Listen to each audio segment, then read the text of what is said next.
What happens when one of country music's biggest stars sits down for what should be a routine morning show interview, only to find himself facing questions that cut deeper than anyone expected? The tension in the Good Morning America studio was palpable as Morgan Wallen settled into his chair, ready to promote his latest album. But what started as a standard promotional appearance quickly spiraled into one of the most uncomfortable television moments of the year. Before we dive into this incredible story, make sure to hit that subscribe button and let me know in the comments what you think about celebrities walking off interviews. The interview began, innocuously enough, with the host offering the usual pleasantries about Wallen's success and his packed tour schedule. Wallen seemed relaxed, even charming, as he discussed his new music and upcoming performances. The conversation flowed smoothly for the first few minutes, with both parties maintaining the professional veneer that morning television demands. "So Morgan, your latest album has been breaking records across the country," the host began, leaning forward with practiced enthusiasm. "Tell us about the inspiration behind some of these new tracks." Wallen's response was measured and thoughtful, discussing his songwriting process and the personal experiences that shaped his music. He spoke about growth, about learning from mistakes, and about connecting with his fans on a deeper level. The interview seemed to be following the predictable path of celebrity promotion until the host shifted gears entirely. "Now, Morgan, we have to address something that's been on a lot of people's minds," the host said, their tone becoming noticeably more serious. "There's been considerable discussion about your past controversies and how they've affected your career. Some critics argue that you've been given a pass that other artists might not receive." The change in Wallen's demeanor was immediate and unmistakable. His relaxed posture stiffened, and his smile faded as he processed the unexpected turn in questioning. This wasn't the promotional softball he had been expecting, and the surprise was evident in his voice when he responded. "I thought we were here to talk about music," Wallen said, his tone remaining controlled, but with an edge that hadn't been there moments before. "I've addressed those issues extensively in the past, and I'm focused on moving forward."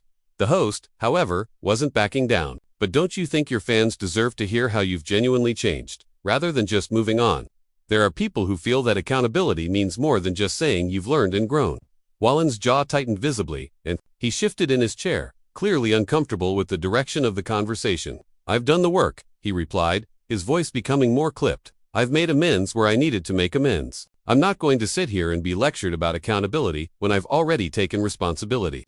The tension in the studio was becoming increasingly apparent, not just between Wallen and his interviewer, but among the crew members who could be seen in the background, their expressions showing concern about where this was heading. What had started as a promotional appearance was rapidly transforming into something much more confrontational. Taking responsibility and truly understanding the impact of one's actions are two different things. The hosts pressed on. "Some would argue that your comeback has been too easy, that the consequences weren't proportional to the harm caused." Wallen's composure was clearly being tested, and his responses were becoming shorter and more defensive. "I don't know what you want me to say here," he said, spreading his hands in apparent frustration. "I can't change the past, but I can control how I move forward, and that's what I'm doing." The host seemed to sense that they had struck a nerve and decided to push even further. "But is moving forward enough when your platform gives you influence over millions of people? Shouldn't there be a higher standard for someone in your position?" This question seemed to be the breaking point for Wallen, whose carefully maintained composure finally began to crack. His voice rose slightly as he responded. "Higher standard. I'm a human being who made mistakes, just like everyone else. The difference is, my mistakes get broadcasted to the world." The atmosphere in the studio had become genuinely uncomfortable, with production staff exchanging worried glances and the host's colleagues looking increasingly concerned about the direction of the interview. What should have been a simple promotional segment had evolved into a tense confrontation that was clearly spiraling beyond anyone's control. "Being human doesn't excuse the impact of those mistakes," the host countered, their voice remaining steady despite the growing tension, "and having a platform means accepting the responsibility that comes with it." Wallen's response was immediate and sharp, revealing just how much the question. The host's response came quickly, their professional training kicking in despite the hostile atmosphere that had enveloped the studio. "This isn't an ambush, Morgan. These are legitimate questions that your fans and the public have a right to hear answered. Your music reaches millions of people, and with that reach comes responsibility." Wallen leaned back in his chair, his expression hardening as he processed what he clearly viewed as a calculated attack on his character. "Right to hear answered. Says who? You, the network. I came here to talk about my music, my art, the thing I've dedicated my life to before, and instead, I'm getting a moral lecture from someone who doesn't know the first thing about what I've been through." The tension was becoming unbearable, with every word exchanged adding fuel to an already explosive situation. The host, however, seemed determined to press their advantage. Perhaps sensing that they were on the verge of getting the kind of raw, unfiltered response that makes for compelling television. What you've been through is a consequence of your own actions. The host replied, their voice remaining measured but firm. And instead of taking this opportunity to show genuine growth and understanding, you're deflecting and playing the victim. Those last words seemed to hit Wallen like a physical blow. His entire body language shifted, leaning forward aggressively as his voice rose to a level that was clearly audible throughout the studio. Playing the victim? Are you kidding me? I've taken more heat, more criticism, more public humiliation than most people could handle in 10 lifetimes. I've lost endorsements. I've lost opportunities. I've had my entire life dissected by people who have never walked in my shoes. The raw emotion in Wallen's voice was undeniable, and for a moment, the studio fell into a tense silence as everyone present seemed to realize they were witnessing something unprecedented. This wasn't the controlled controversy that morning shows sometimes court for ratings. This was genuine anger and frustration boiling over in real time. And yet you're still here, the host pointed out, their tone almost clinical in its detachment. You're still making music, still selling out arenas, still profiting from a career that many would argue should have ended. So forgive me if I don't see you as the victim in this scenario. Wallen's laugh was bitter and humorless, the sound cutting through the studio like a knife. Profiting? You think this has been profitable for me? You think losing half my fan base, having radio stations drop my music, having people protest my concerts, you think that's been good for business? The host seemed unfazed by Wallen's emotional outburst, pressing forward with the kind of relentless questioning that had clearly pushed the country star far beyond his comfort zone. But you're still here, aren't you? Still making music, still in the spotlight. Many people don't get second chances, especially not as quickly as you did. Second chances. Wallen's voice cracked slightly with the intensity of his emotion. I've had to fight for every single opportunity since then. I've had to prove myself over and over again to people who had already made up their minds about who I am. And apparently, it's still not enough. Because here you are, 3 years later, still trying to relitigate the past. The mention of time seemed to strike a nerve with the host, who leaned forward with renewed intensity. 3 years isn't that long when you're talking about the kind of impact your words had on people. Healing takes time, and accountability isn't something you can just check off a list. Wallen stood up abruptly, his chair rolling backward as he rose to his full height. The sudden movement sent a ripple of alarm through the studio, with crew members visibly tensing as they realized the situation was spiraling completely out of control. Accountability. I've been accountable. I've apologized. I've donated money. I've worked with organizations. I've done everything short of disappearing entirely. And it's still not enough for people like you. The host remained seated, their composure intact, despite the increasingly volatile situation. Sitting down, Morgan, let's finish this conversation like adults. Adults. Wallen's voice was filled with incredulous anger. Adults don't ambush people on national television. Adults don't invite someone to promote their art and then spend the entire time trying to tear them down. This isn't journalism, this is character assassination disguised as an interview. The accusation hung heavy in the air, and for the first time since the confrontation began, the host seemed momentarily taken aback by the directness of Wallen's challenge. The studio had fallen into an uncomfortable silence, with everyone present seeming to hold their breath as they waited to see how this unprecedented situation would resolve.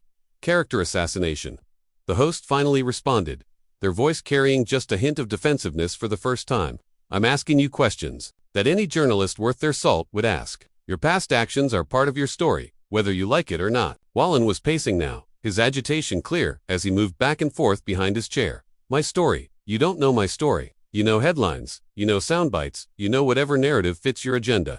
But you don't know me, and you sure as hell don't know what I've been through to get to where I am today. The host's response was quick and cutting, clearly intended to regain control of the rapidly deteriorating situation. Then tell us your story, Morgan. This is your chance to set the record straight, to show people who you really are. But running away from difficult questions isn't the way to do it. Running away, Wallen stopped pacing and turned to face the host directly, his voice dropping to a dangerous whisper that somehow carried more menace than his earlier shouting. I'm not running away from anything. I'm refusing to participate in a hit job masquerading as an interview. The confrontation had reached a fever pitch, with both participants locked in a battle of wills that showed no signs of resolution. Host, perhaps. Wallen's response was immediate and explosive, his voice carrying throughout the entire studio with an intensity that made everyone present uncomfortable, ready for a comeback. Lady, I never left. I've been here the whole time, working, creating, connecting with my fans, doing the thing I was put on this earth to do. The only people who think I need a comeback are people like you who can't let go of the past. The host's composure finally showed cracks as they responded with equal intensity. their professional masks slipping for the first time since the interview began. The past doesn't just disappear because it's inconvenient for you. Morgan, actions have consequences, and those consequences don't have expiration dates just because you want them to. Consequences? Wallen's laugh was harsh and bitter, filled with years of pent-up frustration. You want to talk about consequences? I've lived with the consequences of my actions every single day for 3 years. Every interview, every appearance, every song I release. People like you are there to remind me of the worst moment of my life. When is it enough? When do I get to be more than just my mistakes? The raw vulnerability in that question seemed to catch even Wallen himself off guard, his voice breaking slightly as he spoke. For a moment, the anger gave way to something deeper, more painful, and everyone in the studio could feel the shift in emotional energy. But the host, perhaps sensing weakness, pressed their attack rather than showing any compassion. You get to be more than your mistakes when you show that you've truly learned from them, not just when it's convenient for your career. Your fans, especially those you hurt, deserve better than empty apologies and deflection. That response seemed to reignite Wallen's fury, burning away any trace of vulnerability that had momentarily appeared. Empty apologies. Deflection. Are you listening to yourself? I've spent 3 years trying to make amends, trying to be better, trying to earn back trust that I probably never deserved in the first place. And here you sit, acting like some moral authority, judging me from your comfortable chair. The host leaned forward, their voice taking on an edge that matched Wallen's intensity. I'm not judging you, I'm holding you accountable. There's a difference, even if you can't see it right now. Accountable to who? Wallen's voice rose to nearly a shout. To you? To this network? To people who were never going to forgive me anyway. I'm accountable to my fans, to my family, to the people who actually know me and care about me. Not to some talking head who thinks they know everything about my life based on a few news articles. The personal nature of the attack seemed to surprise the host, who paused for a moment before responding with renewed determination. I'm accountable to the viewers who trust us to ask difficult questions, to hold public figures responsible for their actions. That's what journalism is supposed to do. Journalism. Wallen's voice was filled with contempt. Is that what you call this? Because it feels a lot more like a public execution to me. You invited me here under false pretenses, then spent the entire time trying to humiliate me on national television. The host's response was swift and cutting, their professional facade completely abandoned now. Nobody forced you to say the things you said 3 years ago, Morgan. Nobody forced you to make the choices you made, and nobody's forcing you to sit here and face questions about them. But if you want to be in the public eye, this comes with the territory. Wallen was pacing again, his agitation reaching new heights. The territory includes being treated like a human being, not like some cautionary tale you can trot out whenever you need content. I've paid my dues, I've done my time in the wilderness, and I've earned the right to move forward. The host's laugh was cold and humorless, clearly calculated to provoke an even stronger reaction. Earned the right. That's rich, coming from someone who thinks 3 years is enough time to erase the kind of harm you caused. Some wounds don't heal that quickly, no matter how badly you want them to. Those words seemed to hit Wallen like a physical blow, his entire body tensing as he processed the implications of what had just been said. When he spoke again, his voice was quiet but filled with a dangerous intensity that was somehow more menacing than his earlier shouting. You know what? I'm done with this. I came here in good faith to talk about my music, to connect with people who might want to hear what I have to say. Instead, I walked into an ambush designed to make me look bad and boost your ratings. Well, congratulations, you got your moment. I hope it was worth it. The host seemed to realize that the situation was about to spiral completely out of control, making one last attempt to maintain some semblance of professional decorum. Morgan, sit back down. Let's finish this conversation properly. Running away only proves that you're not ready to face the hard questions. Running away. Wallen's voice was filled with incredulous anger. I'm not running away from anything. I'm refusing to participate in this circus anymore. There's a difference between accountability and public humiliation, and you crossed that line a long time ago. The tension in the studio had reached an almost unbearable level, with crew members looking increasingly uncomfortable and uncertain about how to handle the unprecedented situation unfolding before them. The host made one final attempt to regain control of the rapidly deteriorating interview. If you walk away now, you're only confirming what your critics have said about you all along, that when things get difficult, you run, that you're not man enough to face the consequences of your actions. The challenge was clear and unmistakable, designed to provoke Wallen into staying through an appeal to his masculinity and pride. For a moment, it seemed like the tactic might work, as Wallen paused in his movement toward the exit, his jaw clenched with barely contained rage. But instead of rising to the bait, Wallen turned back to face the host one final time. With those words hanging in the air like a final verdict, Wallen began moving toward the edge of the interview set, his movements deliberate and purposeful. The host, clearly panicked by the realization that their guest was actually going to walk away from a live television interview, made one desperate final attempt to salvage the situation. "Morgan, you're making a mistake. This is your chance to show people who you really are, to prove that you've changed. Don't throw it away because you can't handle a few tough questions." Wallen stopped dead in his tracks, turning slowly to face the host with an expression that could have frozen fire. When he spoke, his voice was so quiet that the studio microphones had to strain to pick up his words. Yet every syllable carried the weight of absolute conviction. "You want to know who I really am? I'm someone who refuses to be your punching bag for ratings. I'm someone who won't sit here and let you tear me down just so you can feel morally superior. And I'm someone who has enough self-respect to walk away from people who don't treat me with basic human dignity." The host's response was immediate and desperate, their professional composure completely shattered. "Human dignity? You're talking about human dignity? What about the dignity of the people you hurt with your words?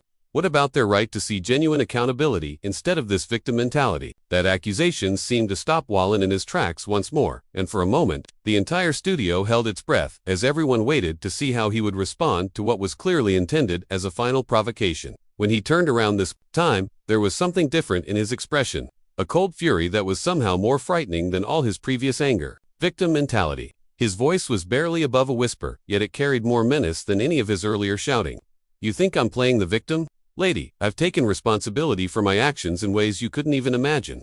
I've faced consequences that would have destroyed weaker people. But I'm not going to sit here and let you use my past mistakes as ammunition in your personal crusade." The host, seemingly oblivious to the dangerous ground they were treading, pressed forward with reckless determination. "Personal crusade? This isn't personal, Morgan. This is about holding people accountable when they have platforms that influence millions of people. This is about making sure that consequences actually mean something. Consequences mean something." Wallen's laugh was bitter and filled with years of accumulated pain. "Do you have any idea what the last 3 years of my life have been like? Do you know what it's like to have every word you say scrutinized, every move you make analyzed, every mistake you've ever made thrown back in your face by people who've never made a mistake in their entire perfect lives?" The raw emotion in his voice seemed to catch everyone off guard, including the host, who paused for just a moment before responding. "Everyone makes mistakes, Morgan. The difference is that most people don't have millions of followers who look up to them. With great influence comes great responsibility." "Great responsibility," Wallen repeated, his voice dripping with sarcasm. "And who made you the judge of whether I've lived up to that responsibility? Who gave you the authority to decide when I've suffered enough, learned enough, grown enough? Because last time I checked, redemption wasn't subject to your approval." The host's response came quickly, their voice rising to match Wallen's intensity. "Redemption has to be earned, not declared. And sitting here getting defensive and angry when people ask you hard questions doesn't look like someone who's truly learned from their mistakes." "Hard questions?" Wallen's voice was filled with incredulous anger. "These aren't hard questions. These are accusations disguised as journalism. You didn't bring me here to have a conversation. You brought me here to be your villain so you could play the hero. Well, I'm not going to play that game anymore." With that declaration, Wallen began walking away from the interview area again, his stride confident and determined despite the chaos erupting around him. Camera operators scrambled to follow his movement. Production assistants whispered urgently into their headsets, and the host sat frozen in their chair, apparently unable to process what was actually happening. "Morgan, please," the host called out, their voice now carrying a note of genuine desperation. "Don't let this end like this. Your fans deserve better than this kind of behavior from you." Wallen paused at the edge of the set, turning back one final time with a look of absolute disgust on his face. "My fans? Don't you dare talk about my fans. My fans know who I am, they know my heart, and they know that I'm more than the worst thing I've ever done. Unlike some people, they believe in forgiveness and second chances. Second chances have to be earned through genuine accountability." The host shot back, their voice carrying across the studio with surprising force. "Not through deflection and anger when people ask you to explain yourself. Explain myself." Wallen's voice cracked with emotion as he delivered his final words to the interviewer. "I don't owe you an explanation. I don't owe this network an explanation. I owe my fans my music, my family, my love, and my God, my best effort to be better than I was yesterday. But I don't owe you anything except maybe a thank you for reminding me why I stopped doing interviews like this in the first place." The finality in those words was unmistakable, and as Wallen turned his back on the set and began walking toward the exit, the full weight of what had just happened began to settle over everyone present. The host made one last desperate attempt to salvage something from the wreckage of the interview. "Morgan, this is exactly the kind of behavior that got you in trouble in the first place. Running away when things get difficult, refusing to take accountability for your actions. Is this really who you want to be?" But Wallen didn't turn around, didn't slow down, didn't even acknowledge that he had heard the final accusation. He simply kept walking, his shoulders straight and his head held high, until he disappeared from view, leaving behind a stunned studio and a host who seemed unable to comprehend that their interview had just imploded on live television. The silence that followed was deafening, broken only by the confused whispers of crew members and the distant sound of doors closing as Morgan Wallen officially walked off Good Morning America, creating a moment that would be dissected, analyzed, and debated for months to come. What did you think of this?